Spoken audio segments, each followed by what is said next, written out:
It starts with fire. As orange flames lick this land, our leader is inexplicably found across the world lounging with volcanoes. In this continent, houses bend, burn, and disappear, firemen fall into the arms of their nemesis, and animals bleed and flee, but still, nearly 3 billion mammals, reptiles, birds, and frogs are now perishing. Here, in our spiky city of Mianjin, the land of the Yagara and Turrbal people, we are fortunate enough to not see the fire through our windows, but only through our screens.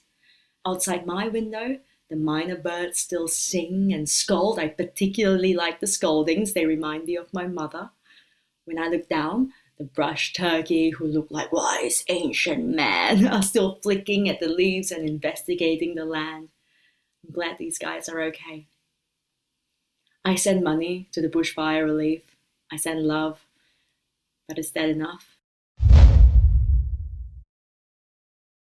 In the suburb right beside mine rests an open forest of eucalypt. I was not born on this land, but the smell of eucalyptus has always seemed familiar and healing to me. But last week, just as the bushfire started to subside, a smaller but no less vicious fire began to brew. Right beside the majestic forest, a mother was about to ferry her 3 children to school. She placed each of them in their seats and fastened their seat belts. Then, unexpectedly, a coward appears, armed with petrol. The coward soaks her and her 3 children in flames. Bystanders try to leap into the heat to help, but the coward would not allow it. They all perished. Her name was Hannah Clark.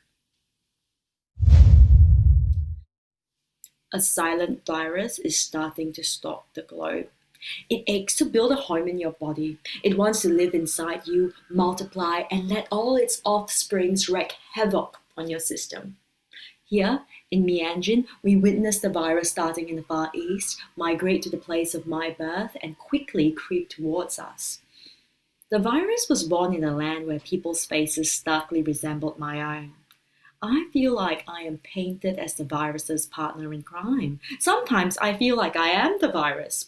I was on a bus today, gliding past the river that bends in the middle of our city, when I was suddenly seized by an itch in my throat. Oh no. I willed every ounce in my body to crush that cough. I had to be rosy-cheeked and bright-eyed at all times.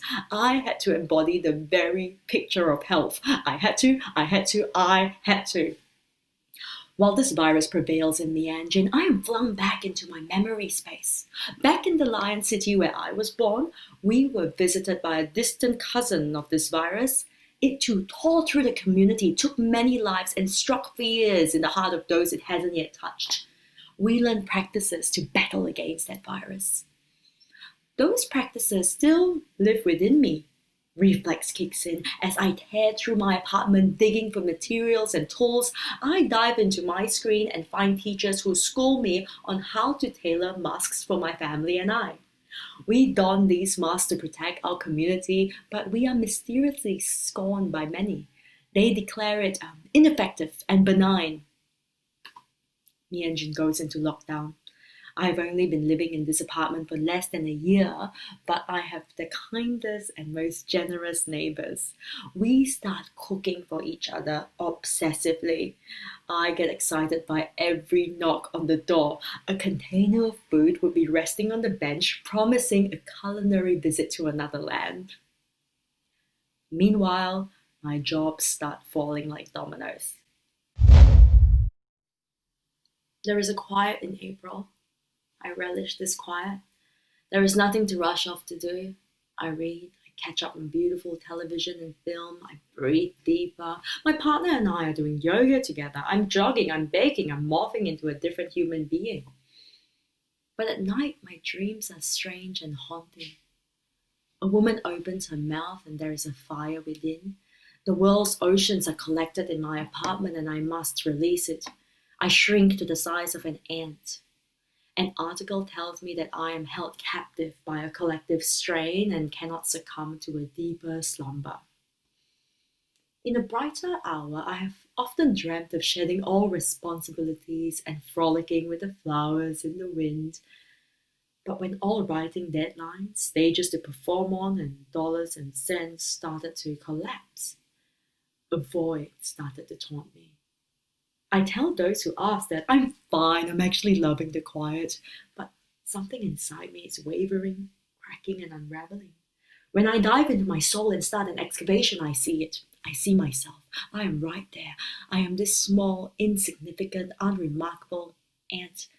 Meanwhile, my brain scrambles and digs for happier memories. I mistakenly start to bask in the glory of nostalgia and reject everything of the present. But I keep on smiling on the outside.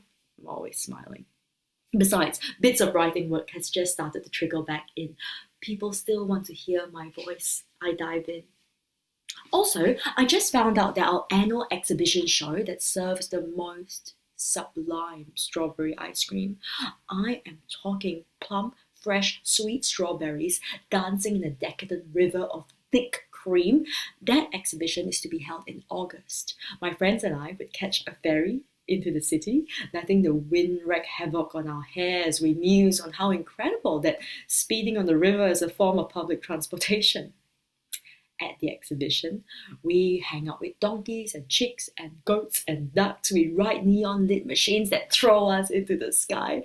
We bet on which person can swing their axe the best. No one ever wins because the whole thing is still a spectacular mystery to us.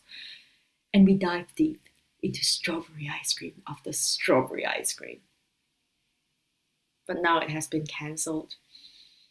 Goodbye, strawberry fantasies. I wonder when I will see you again. I wonder when I can see my friends again. I got a job. I rang a previous employer who kindly opened their doors. I am now folded into a beautiful community, aptly named Chill. Each day we celebrate young people whose brains are styled unlike the rest. We are based in the heart of the eclectic Kurilpa, where deep historical wounds, insatiable high-rise buildings, incredible cuisine, and torrents of hipsters collide. At Chill, we zoom into homes across Mianjin and discuss robust ideas to help us join our hearts and minds with other humans. My heart is singing. Mianjin's doors are open again. We are free to wander. I head straight for the river. I walk under beautiful jacaranda trees and ache for them to bloom. I smell the herbs at the community garden. I feel fresh grass under my feet again. No one uses the community barbecue. My friends and I laugh about not being able to hug each other. I relish their presence. Meanwhile, we hear reverberations of George Floyd, a man who was held on the ground by police until he died. Reflection turns inward. Mianjin demands to know how 434 Indigenous lives have been squandered in custody. At this midpoint of the year, the void continues to haunt and taunt and hollow my being. I'm desperate. I want to get rid of it for good. My strategy?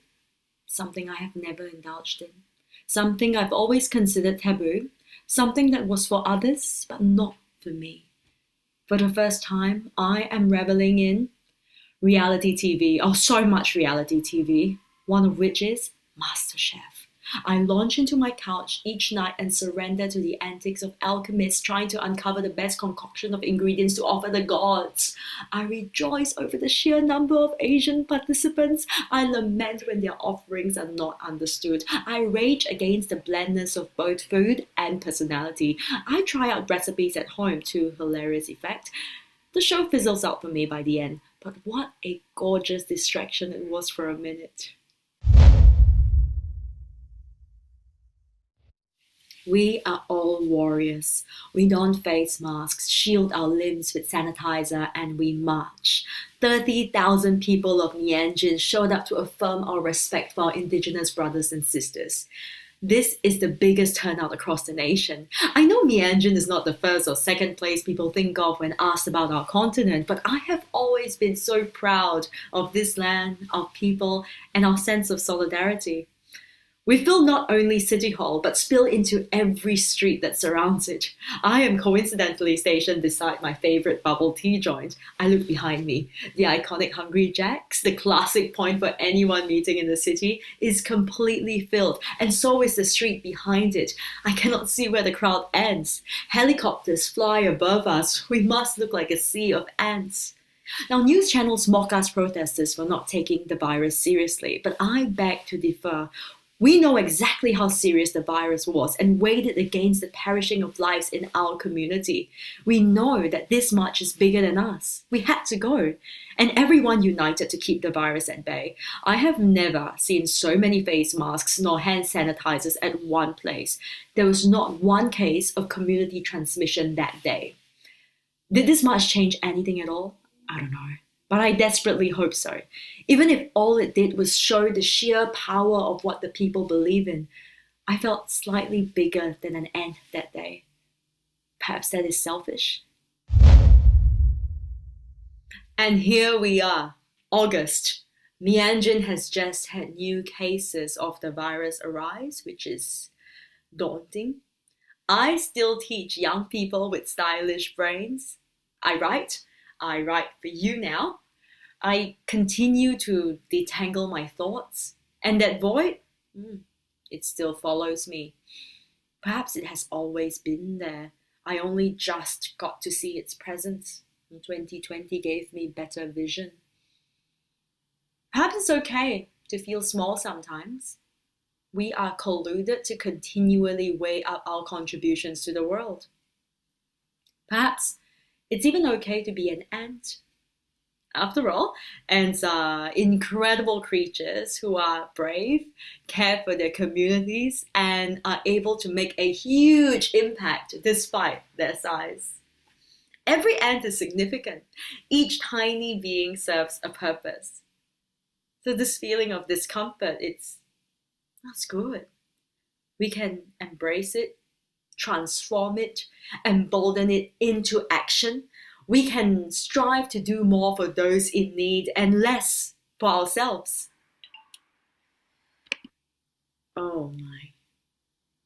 I just found out that the annual exhibition is now selling drive-through strawberry ice cream. I'm sorry, I have to go.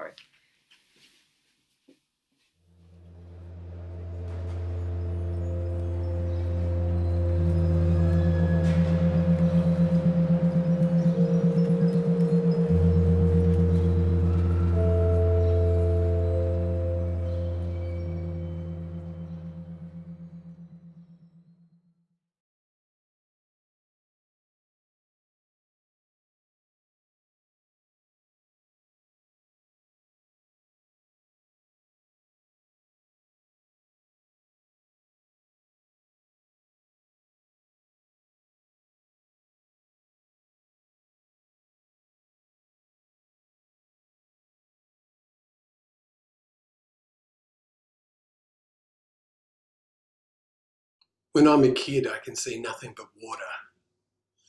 We walk down Roslyn Road with our cousins from the Riverland, barefoot and sweaty. The river has been flowing through the supermarket. A muddy brown creek has exploded. The rain hammered down all night. They come from the Murray country, but they can't believe how the Barwon broke its banks. This river floods.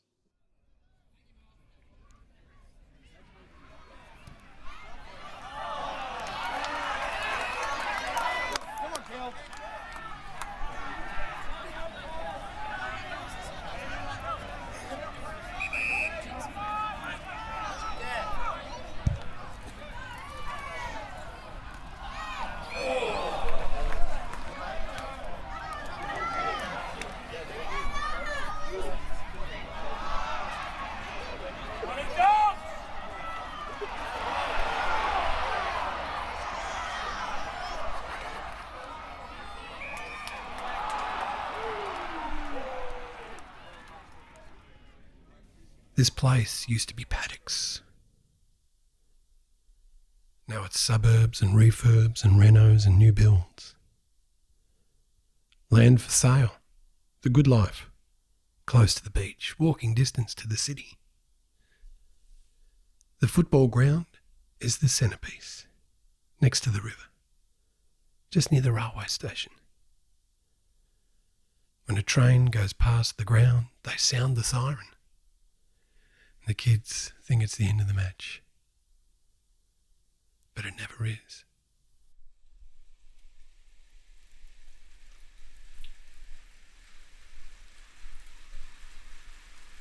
Football is the river that runs through this town. It's there forever, flooding in season, putting nutrients back into the soil. Grow up in a town like this and you want to be part of it. You want to play it. You want to belong.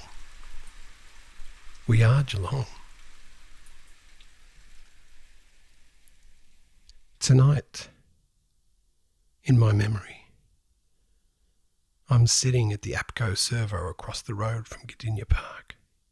6 p.m, Sunday night. Writing footy for the Addy. Not a reporter. Didn't get a press pass. Colour and movement from the standing room. Living the dream, they say. If you can't play it, you may as well write it. Right?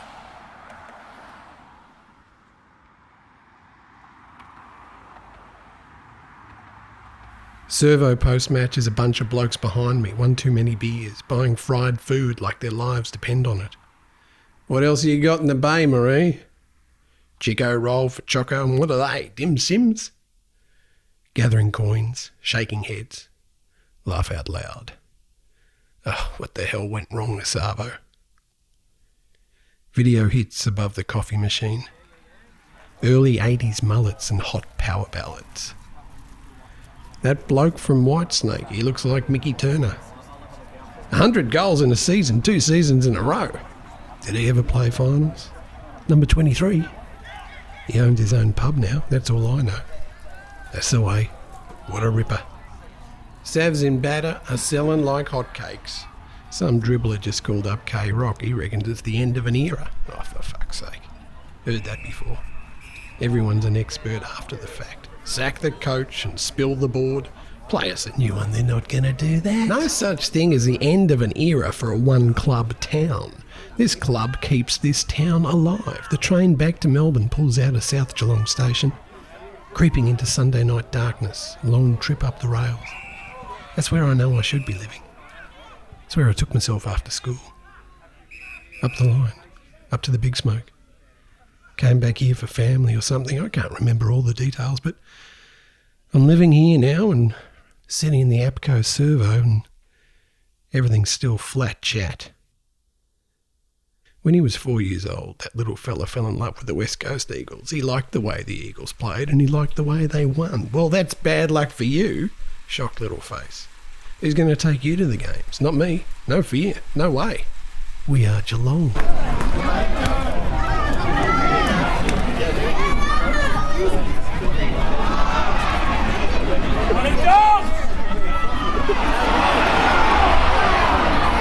When I'm a kid, I see nothing but water. We play at Gdynia Park, and so you can see that from the kindergarten. And I took my son to training on the way home, and he could just wander in back then, watch the champions on the track, circle work, doing laps. Winter turns to spring again, kick the footy, shake a paw. Here's the thing about Geelong. Everybody knows you, and everybody sees you all the time. You can bump into your heroes in the supermarket, down the street and up the shops, on the town and in the pubs. They know, and you know that too, and that's a contract, silent agreement. Nobody has to say anything. Benny Graham says hello. Every time he runs past us on the fence. That's the way. It's community. This isn't Melbourne.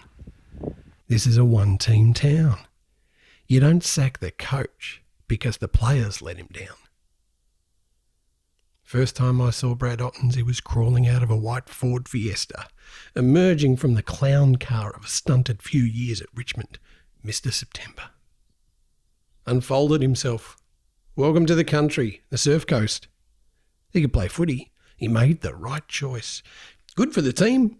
Good for the town. You don't sack the coach because the team let him down. Here's a couple of 4 and 20s with your names on them. Struggling for words, and my deadline is fast approaching, and all I know for certain today is that... What did I see? Well, I heard that Jocko hates Carlton with a passion. It's true, he says behind me. I hate him more than Essendon. Oh, that's a powerful lot of hate. He's been driving to games for 35 years. He's done the Adelaide and the Nullarbor, but there's nothing compared to Arctic Park. Mate, that was torture. 3 hours there, 3 hours back. Torture.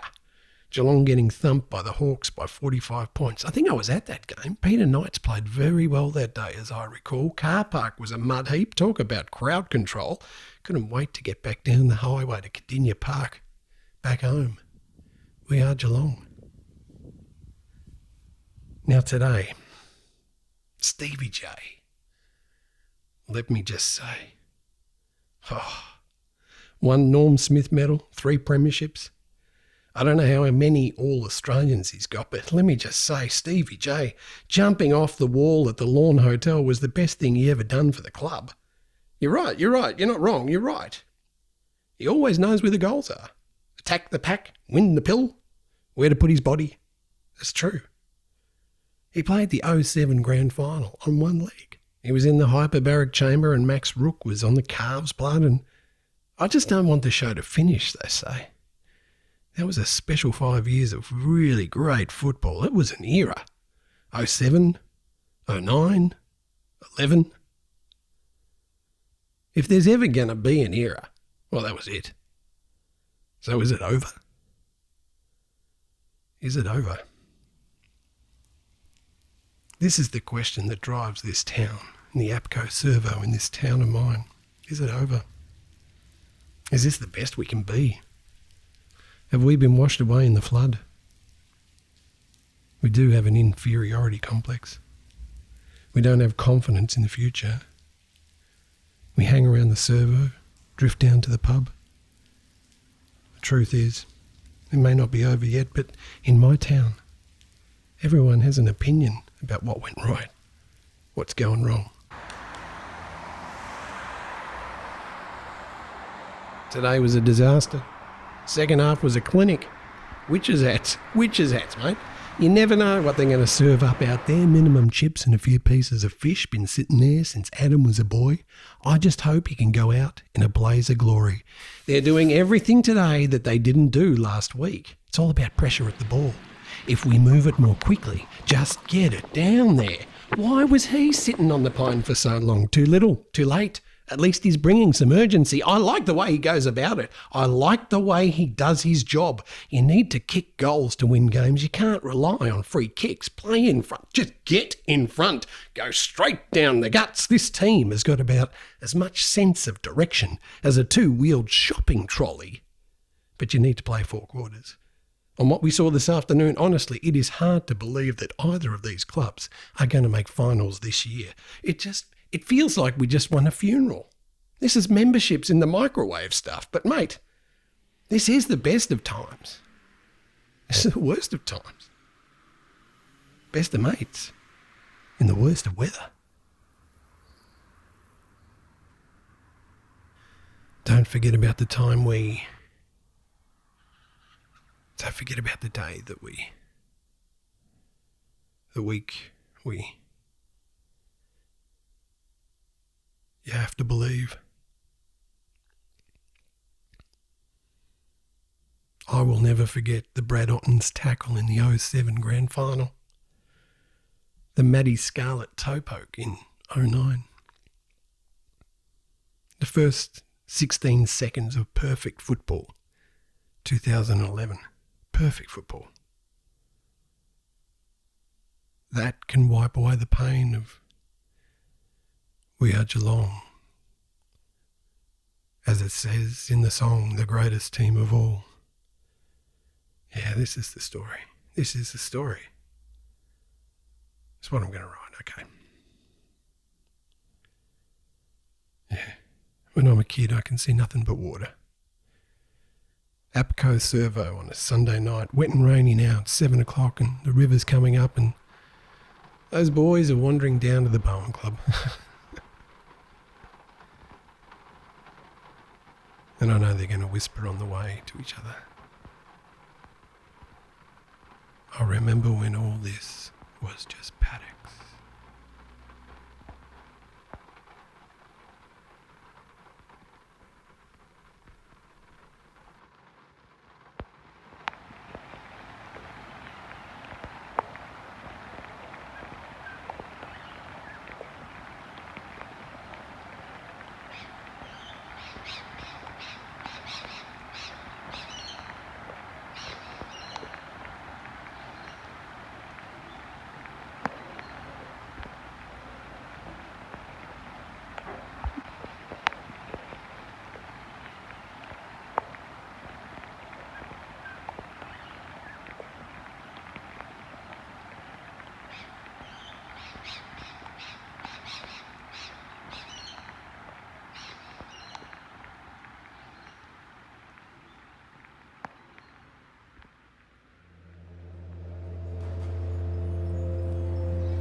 It's dead out here, dry and spent and brittle.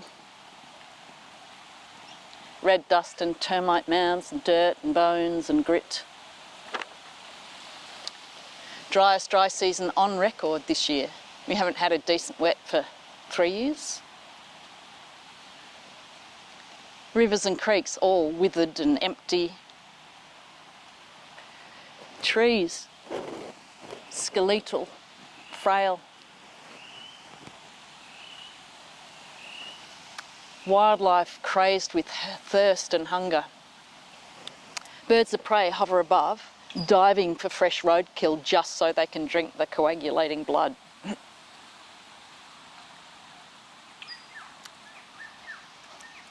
I've never seen it this bad. Wonder how we'll ever change it. Feels like we've locked ourselves into this thing once and for all. Feels like it's all too late to shift it.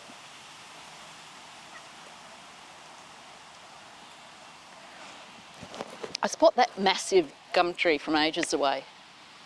Drive towards it, turn left just past it onto that bush track, head for a spot a few k's in where there's no people. I can just sit and camp and be, think, escape. Such a small town.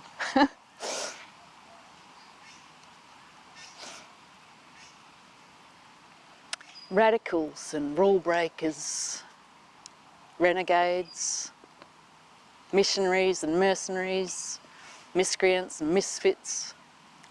The joke is people end up here because they're running away from something down south and they can't go any further because they get their feet wet, end up wallowing in the warm soup of the Arafura Sea with the crocs and the stingers, so they end up staying through the hot, hot, hot, and the wet, wet, wet, and the dry, dry, dry. And they fall in love with the place, as you do.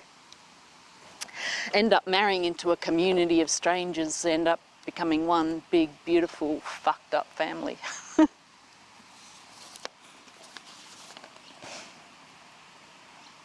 Sun's not far off setting.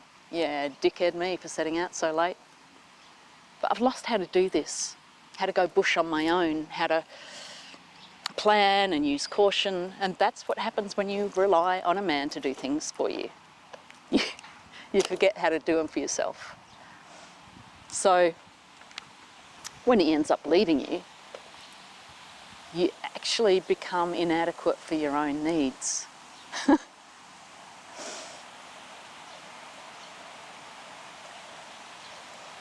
Spot the patch before I hit it. Bull dust, fine as snow, perfect for getting bogged in. It's deep too, I can tell by the colour.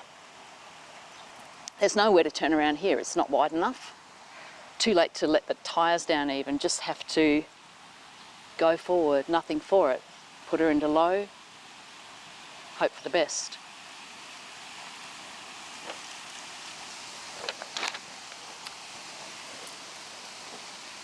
They say that hope is a feeling of expectation, like an optimism for the future. But what if you can't see your future? What happens then? Or what happens if the future that you'd had planned all these years just disintegrates?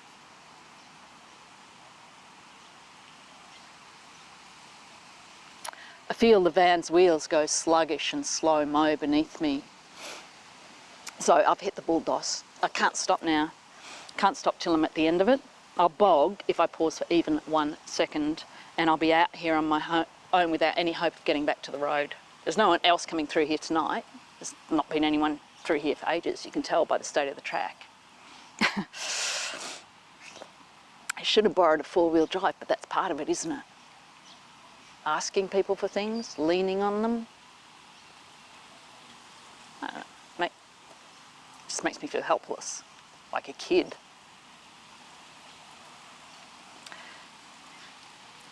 The wheels grind beneath me, not even inching forward now, just staying in this one spot, getting deeper and deeper. So switch off the engine, get out. Even in the diminishing light, I can tell I'm fucked. Not quite up to the axles, but it's too deep for me to dig out. I'm not going anywhere tonight, so I grabbed my swag out of the back. I'm not far from the spot. Food box under one arm, put my torch, spare batteries, water, cooking gear, and I just leave the car locked there and head down the track. Reach the clearing, dump my stuff. In the last of the remaining light, I make my way to the edge of the river, shine my torch down. Dry as a graveyard. Nothing left but decimated trees and sand and dust, and the bones of long dead things buckled to their knees in thirst and despair. Wonder if this will ever be a river again, or it's just a sandy bed now.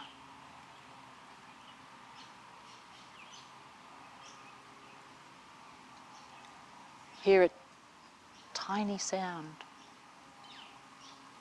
like mewling. Sweep my torch across the dry bank, lands on a dingo carcass, freshly bloated. Edge down towards it. An emaciated dingo pup is still attached to the teat, maybe 5-6 weeks old. Rib showing through, all sinew and bone. 2 other pups curled up next to it, not long dead. I pluck it off the teat, see that it's a male. His lips peel back to show tiny, snarly teeth, and the instinct of the wild dog kicks in and he pierces my skin with a sudden bite and then seems to instantly regret it. Shyly licks the blood from me, thirsty for liquid. Resilience is a funny thing. You either have it or you don't. Take him back to camp, mix up some powdered milk with water, hold it out to him in a pannikin, watch him lap of his tongue, ravished and thirsty.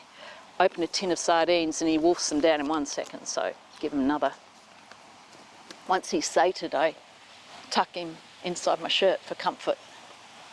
Feel him wriggle and resist for a second, then his tiny body softens and gives in. 1 foot kicks sleepy into my sternum, and his head droops forward in sleep. Wonder what it is that fuels some of us to keep going while others choose to stop. Feel the past sneak up behind me.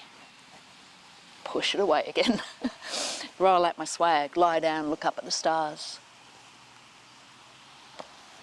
Watch millennia unfold before my eyes. Remind myself of my nothingness.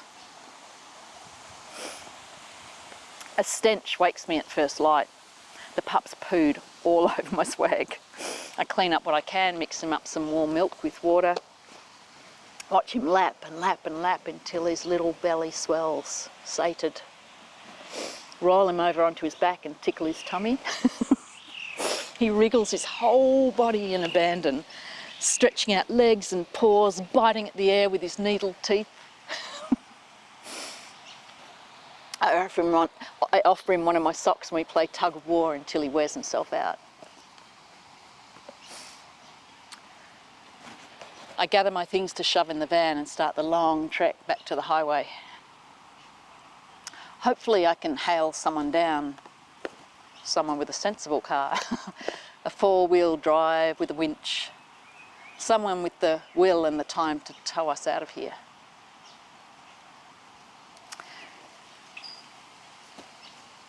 I hate relying on other people, but then sometimes people like to help. Makes them feel needed, I guess. Maybe I just need to learn how to ask.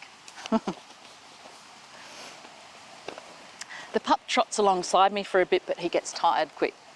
I tuck him into my shirt and carry him that way. Feel the bones of his skinny ribs press against mine. The breath of him, thin and persistent. In, out, in, out, in, out. Feel the steady, fragile of his heart.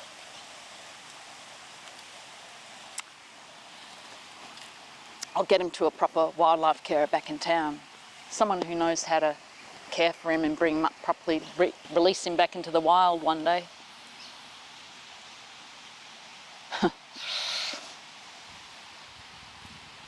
Hear the mechanical grind of a truck from the highway, maybe a kilometre off.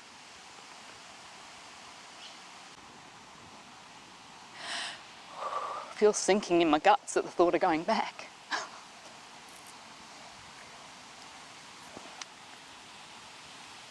How can a place be so complex?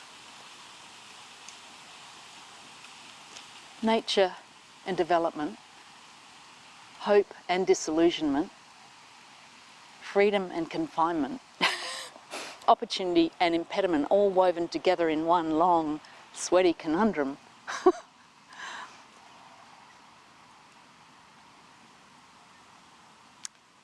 We're all works in progress, I guess.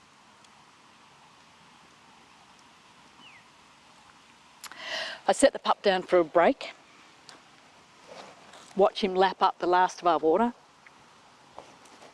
He catches the tip of his tail out of the corner of his eye and gets freaked out by it, starts spinning around in circles, chasing it, going faster and faster, whirling like a little dervish until he tangles up his paws and just falls down in a little heap in the dust.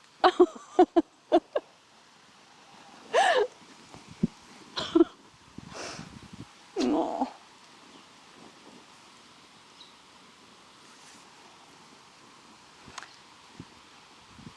Figure maybe I won't hand him over straight away. Maybe we'll hang together for a bit. We're doing okay. I mean, he's still alive and I'm still here and we're getting on all right. Besides, releasing him into the bush with this Baron we'd die anyway.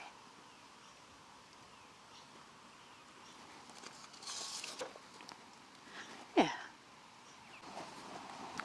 At least I can offer him some kind of stability. I roll him over for a belly scratch, find his sweet spot. His hind leg kicks up in some kind of ecstasy. Oh. These little brown eyes search up for mine, lock onto them. Something like trust, going in him already.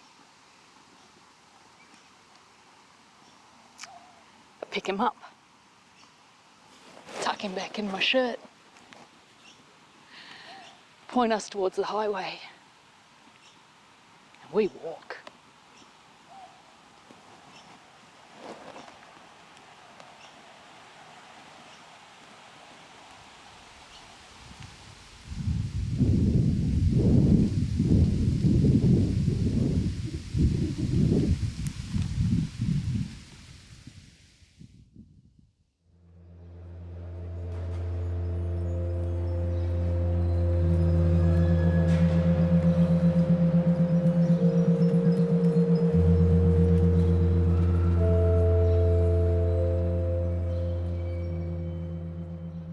I'm standing ankle deep in the Derbil Yerigan.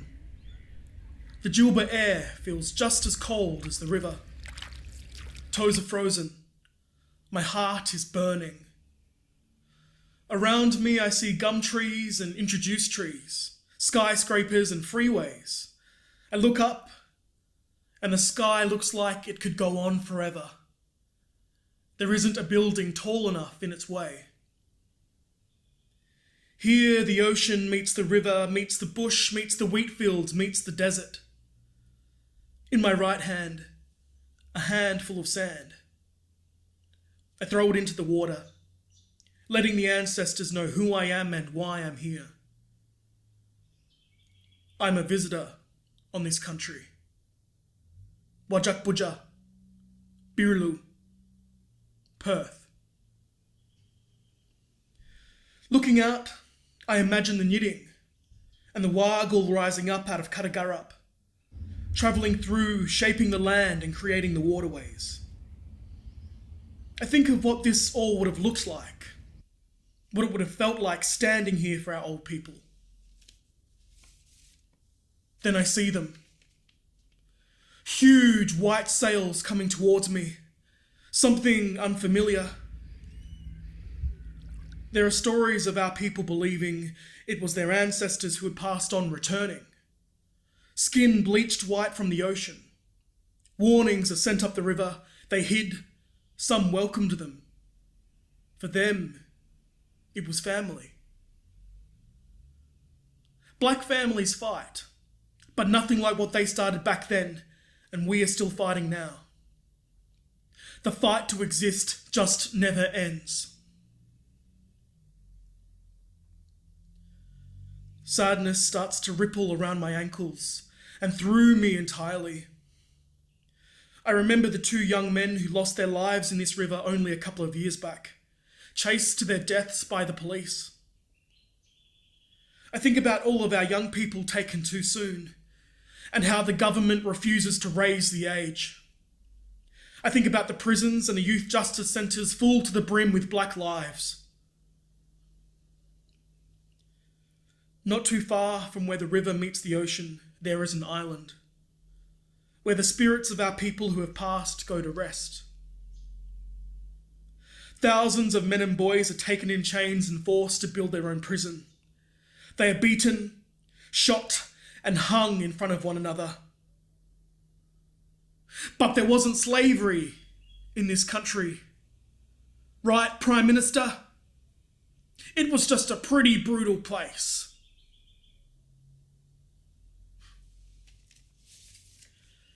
Years later, tourists and families on holiday come. They pitch tents on the unmarked burial ground of hundreds and lie their heads down to sleep in the same overcrowded cells where men and boys were chained up at night. Now people are being sent there to quarantine. Wajamup, Rottnest Island, Quarantine Island. I remember during lockdown seeing people in their driveways on Anzac Day. Lest we forget, this country only wants to forget. Forget the frontier wars, forget the massacres, forget the removal of children, forget the theft of land, forget to pay black people their wages, forget the genocide, and forget the black men and women who went and fought for a country while you took their land and you took their children. You locked them up and gave them a tag made for a dog because you saw them as less than human.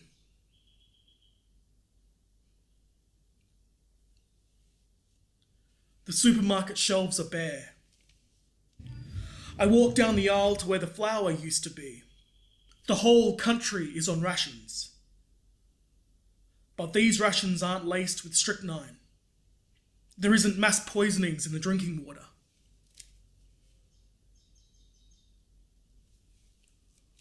Why don't you panic buy some of my trauma, Australia? My pain? My anger? I'll let you have it at the daily special price.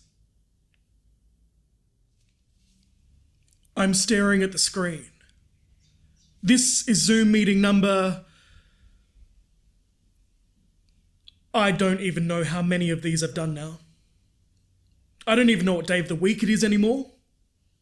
It feels like the days between Christmas and New Year's Eve, and you're just waiting for it all to end. All of the little faces in the little boxes are staring back at me. I wonder what will happen if I just sit here, don't move, and don't say anything. Force a smile through clenched teeth. Maybe they'll forget that I'm even here, that I'm invisible. That's something this country is pretty good at doing to my people. But I want to shout. Haven't you taken enough from us? You've been taking our lives on this land since 1738. There are people who look like me and my family who are being killed in their houses, their streets, and in prison cells. You wouldn't know what it feels like to go to more funerals than weddings. Haven't you colonisers invaded enough? And now you're inside my fucking home, invading the only place I thought was safe.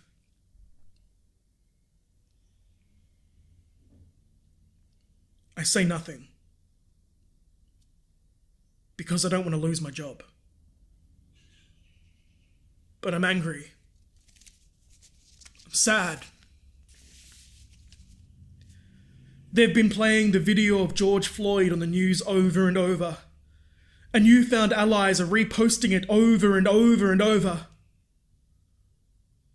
What about Tanya Day? David Dungai Jr., Kumanjai Walker, JC, Miss Jew, Tane Chatfield, Arnie Sherry. They aren't numbers. They are fathers and mothers, uncles, sisters, daughters, aunties, brothers, grandchildren, sons, cousins. And they have names. Say their names. How many more black lives will die at the hands of the colony? Thousands of people line up along the foreshore. The same foreshore people come to watch millions of dollars be shot up and burnt away into the night sky on Invasion Day.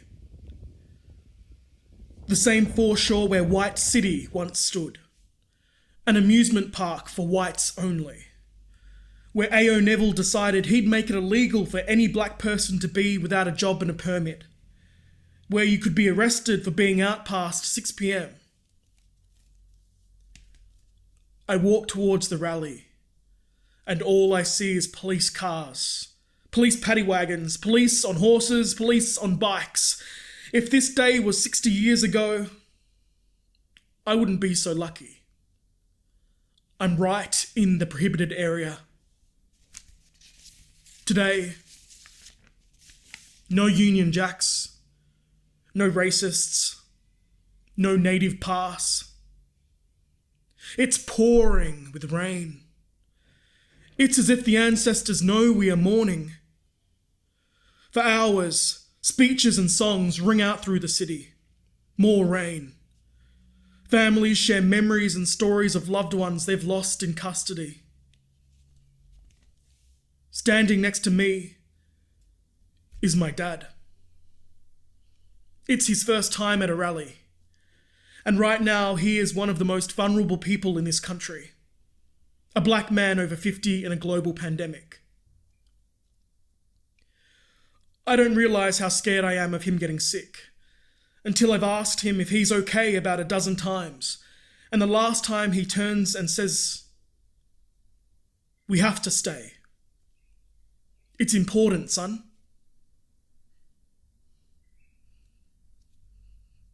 And I don't know where the rain starts and the tears end anymore. Then silence. A minute to reflect. And we march. The rain keeps pouring, soaked through to the skin. Thousands of us stretched out along the closed-off roads, calling for justice, for it to end. Stop killing us.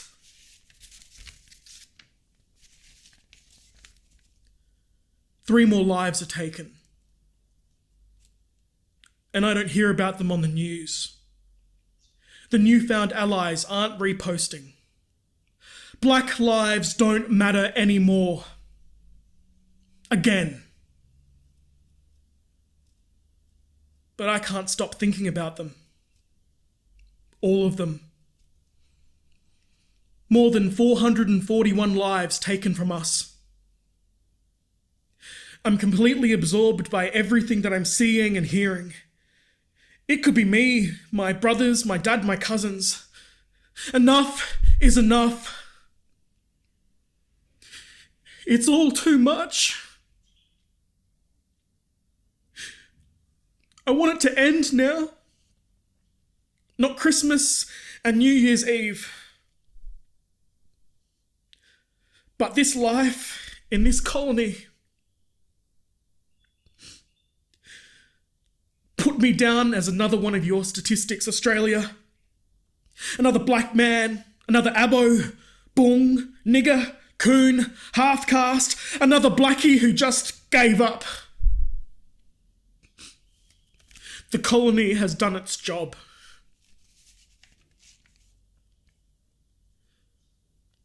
But you didn't kill us. We survived. We're surviving. We're thriving. We're still here. I'm still here.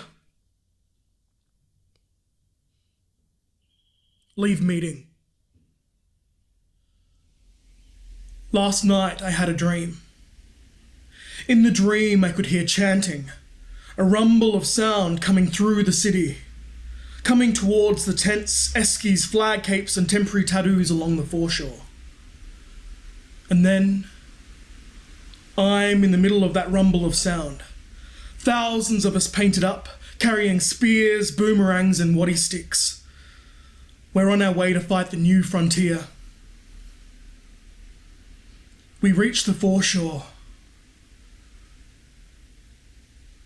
But in the dream there is no conflict, no blood spilt.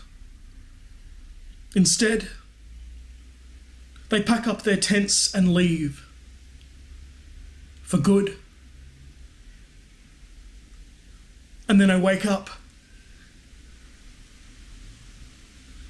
And I'm still in the colony.